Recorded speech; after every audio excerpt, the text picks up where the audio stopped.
তার চোখ ছাড়া এই পুরো জায়গাটা জাস্ট গর্ত হয়ে আছে, পুরো জায়গাটা গর্ত হয়ে আছে, মানে চোখ ছাড়া আর কিছু একটা চোখ তাও মনে হয় আছে, আর পুরো জায়গাটা জাস্ট একটা ভয়ঙ্কর গর্ত হয়ে আছে।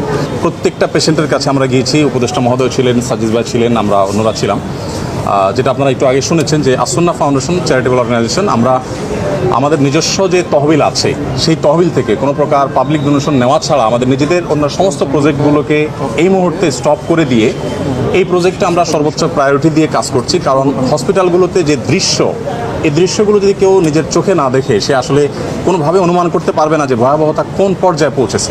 এই মাত্র আমরা বানিউটে একটা এসডিউতে একজন পেশেন্টকে দেখে আসলাম, তার মুখাবয়ব দেখার পর নিজেকে কন্ট্রোল করা খুবই কঠিন। তার চোখ ছাড়া এই পুরো জায়গাটা জাস্ট গর্ত হয়ে আছে, পুরো জায়গাটা গর্ত হয়ে আছে, মানে চোখ ছাড়া আর কিছু একটা চোখ তাও মনে হয় আছে, আর পুরো জায়গাটা জাস্ট একটা ভয়ঙ্কর গর্ত হয়ে আছে। তো আলহামদুলিল্লাহ আমরা এর আগে সাজিদ ভাই এসেছেন, এই পেশেন্টেরই আগের অবস্থার তুলনায় এখন অনেক ভালো। এটা হলো একটা